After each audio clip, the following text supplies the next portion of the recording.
سامعین کرام، آپ غور کریں، موجودہ حالات جیسے جیسے زمانہ اپنے ٹیکنیک اور تکنیکی طور پر ہر دن کچھ نئی تقدیم اور نئی ترقی کے ساتھ ایک نئے دور کی طرف بڑھتے ہوئے چلا جا رہا ہے،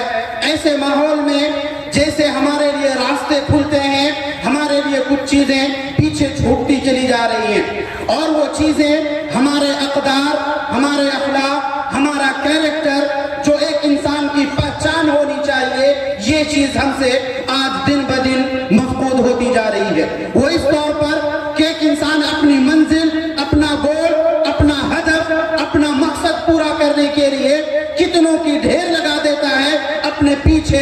ظلم کی شکل میں ہو، لوگوں کے ساتھ فراڈ کرنا، دھوکہ دڑی کرنا، لوگوں کے مال غصب کرنا، لوگوں پر زیادتیاں کرنا، الزام لگانا اور گندی پالیٹکس کے ذریعے لوگوں کو بدنام کرنا، ان کی شخصیتوں کو مجروح کرنا، لوگوں کے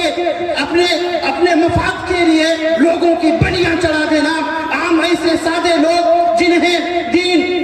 دنیا، سیاست کوئی لین دین نہیں، سکون کی زندگی گزارنا چاہتے ہو، آپ اپنے مفاد کے لیے، اپنے فائدے کے لیے ان کی بلی چڑھا دیں اور اس کے بعد کہیں یہ شیش محل ہمارا تیار ہے، بڑی محنتوں کے بعد یہ ہم نے حاصل کیا ہے۔ یاد رکھیں کہ یہ جو آپ نے شیش محل تیار کیا، کتنے لوگوں کے خون، کتنی ندیاں بہائی آپ نے، کبھی آپ اپنے آپ سے پوچھیں آپ کو نیند، سکون، راحت کیسے آ جاتی ہے اس گھر کے اندر، اس دولت کے اندر، اس اقتصاد کے اندر جس کو آپ نے بلڈ اپ کیا ہے، ڈیولپ کیا ہے، کتنے سارے مظلوموں کے اوپر، کتنے سارے بے سہارا،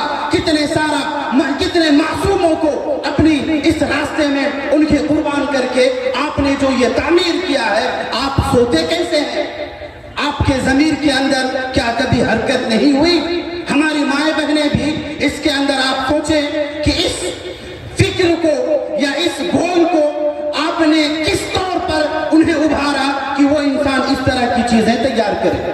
آپ نے مانگا ہے تبھی وہ انسان اس طرح کی چیزیں اختیار کرتا ہے۔ کیا آپ میں غیرت نہیں ہے؟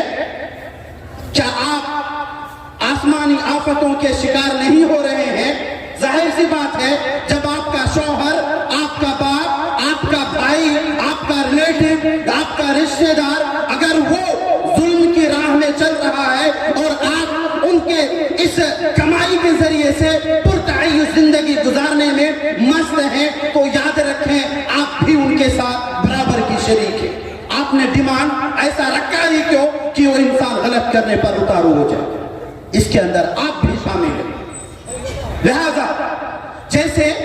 تالی ایک ہاتھ سے نہیں بجتی ہے، دونوں ہاتھ ملتے ہیں تب جا کر کے بجتی ہے، آپ بھی یاد رکھیں دوسرا حصہ آپ بھی ہیں جو اس بجنے کے اندر شامل ہو رہی ہیں۔ آپ بھی اپنے سماج، اپنے معاشرے کے لیے ایک بیدار مغزی کا ثبوت دیں اور اپنے ایک بہترین شہری ہونے کا ثبوت دیں، ورنہ جو آفتیں مردوں پر آئیں گی وہ آفتیں آپ پر بھی آئیں گی، یہ یاد رکھیں گے آپ۔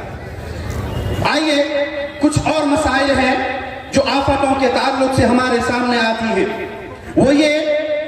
کہ آفتوں کا تعلق صرف پیسوں یا روپیوں سے نہیں ہوتا ہے، اس کی کئی ساری شکلیں ہیں۔ یہ آفتیں کس کس طرح کی ہوتی ہیں، آئیے تھوڑا ملاحظہ فرمائیں۔ یہ آفتیں کبھی آپ کے جسم میں مختلف بیماریاں پیدا کر کے ہو سکتی ہیں، جس کے بارے میں نبی علیہ الصلوۃ والسلام نے کہا کہ جیسے جیسے تمہارا زمانہ بدلے گا اور تم اللہ کے احکام سے دور ہوگے، تمہارے درمیان، لوگوں کے درمیان، معاشرے اور سماج کے اندر یہ برائیاں اس طور پر کرنے لگیں گے یا اس طور پر انجام دی جانے لگے گی کہ علانیہ طور پر کوئی اسے غلط سمجھنے کے لیے تیار نہیں ہوگا، بلکہ وہ اسے عادت سمجھ کر، جیسے ایک انسان چلتا پھرتا کسی کو سلام بھی نہیں کرتا، ایک عادت بنا لیتا ہے۔ جب بے حیائی، فحاشی، عریانیت اور بدتمیزیاں جب اپنے حد کو پار کرنے لگے، تب آپ یاد رکھیں ایسی بیماریاں اللہ تعالیٰ تمہارے درمیان پیدا کرے گا جو تم سے پہلے زمانے میں نہیں آئی۔ یہ کرونا زمانہ ہے، آپ نے دیکھا کچھ دنوں پہلے، یہ ایسی بیماری، ایک وائرس، ایک زمانے تک ہم میں سے اکثریت اس سے جوجھتے رہے، لیکن ہم نے کبھی اللہ کی طرف رجوع نہیں کیا۔